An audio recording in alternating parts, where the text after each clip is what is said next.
In this video, we're going to take a look at a shimmering purple ink by Diamine Purple Pazzaz. Now, as always, there's timestamps down below so you can skip around, but if you've got the time, I'd appreciate you checking out the entire video.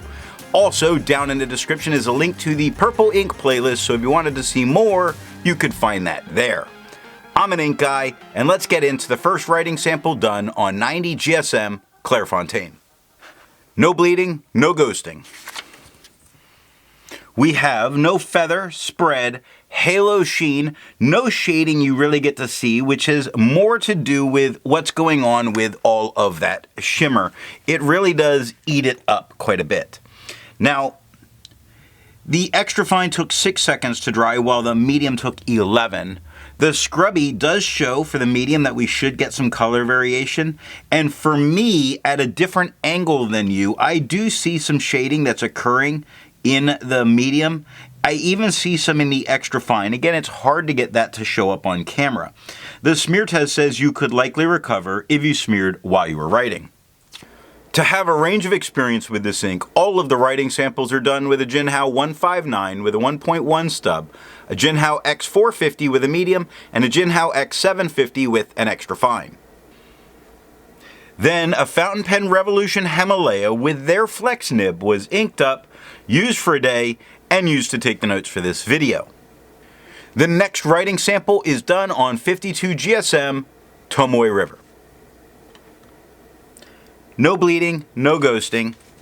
We get no feather, spread, halo sheen, no shade. It just levels out here. Now, the extra fine took 11 seconds to dry and the medium took 16. Scrubby for both show us no color variation. We're not getting it on this paper. In a smear test, you could probably recover if you smeared while you were writing. I agree with Vita. There's a lot to learn by doing multiple chromatographies. The one on the left is done the way it's supposed to be done. A line of ink is put down and then it's put in the water for 10 to 15 seconds.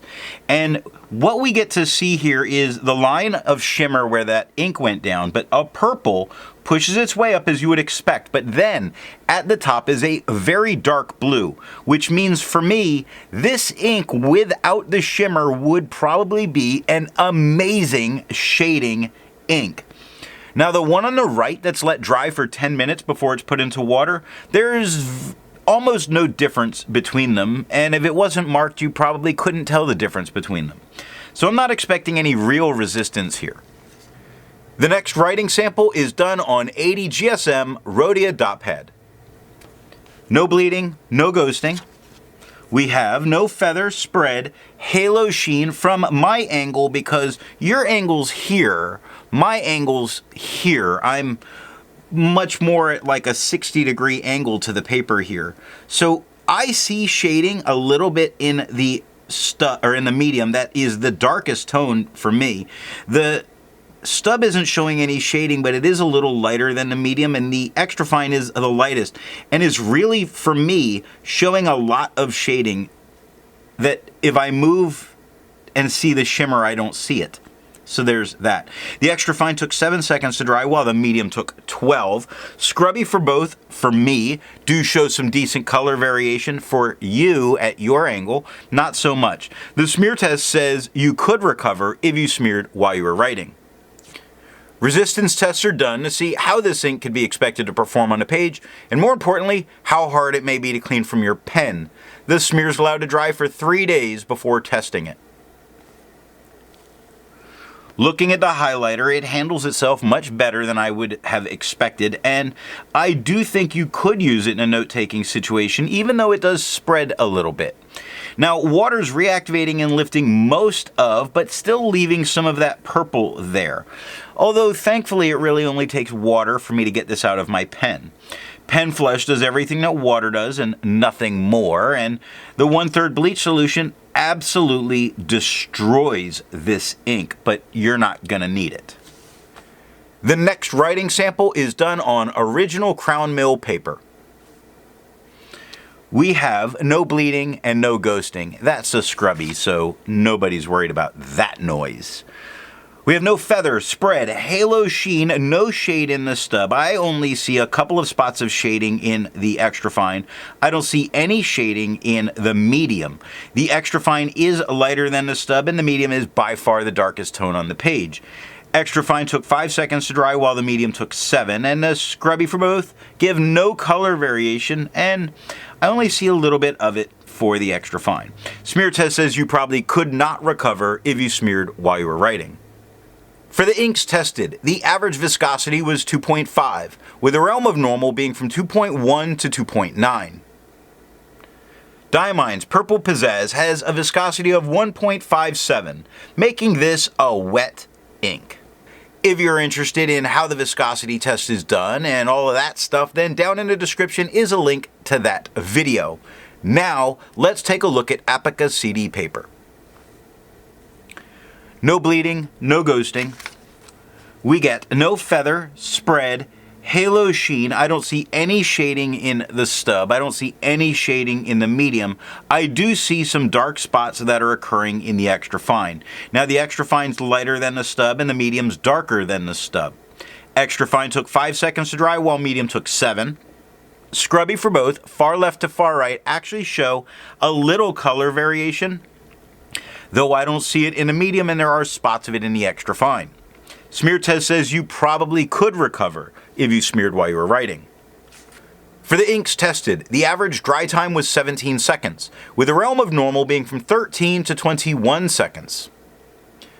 Diamine's Purple Pazzaz has an average dry time of 10 seconds, so a pretty fast drying ink.